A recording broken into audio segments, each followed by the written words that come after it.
Good evening, I'm Lou Bergoose. The sequester kicked in Friday night, slashing the federal budget by billions of dollars. You may not be feeling it yet, but as News 4's Emily Gugelmas tells us, it's only a matter of time. Emily?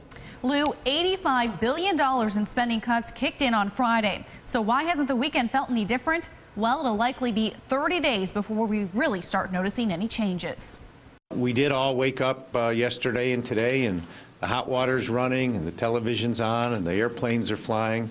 President Obama signed the order setting in motion the largest across-the-board federal spending cuts in history. Because of federal regulations, it will be at least 30 days before many federal workers are forced to take furlough days. None of this is necessary.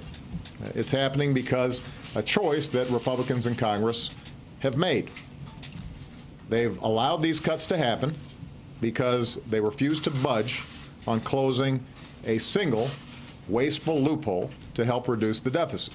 President Obama wants to raise taxes on millionaires or eliminate corporate tax loopholes. Republicans say they raised taxes by $600 billion in the fiscal cliff deal, and now is the time to focus on spending cuts. We know there's efficiencies that we can put in place. We know there's some bureaucrats sitting in the back office that can be eliminated without impacting the front line. Also impacted, Western New York schools. Cuts will take place on July 1st. School districts are in the process of putting together their budgets for that next fiscal year, and so they're going to have to take these cuts into account. Some of the hardest hit, Buffalo schools will see $2.5 million in cuts. Kenmore Tonawanda will have to make do with $184,000 less, while Williamsville will be cutting $170,000 out of its budget.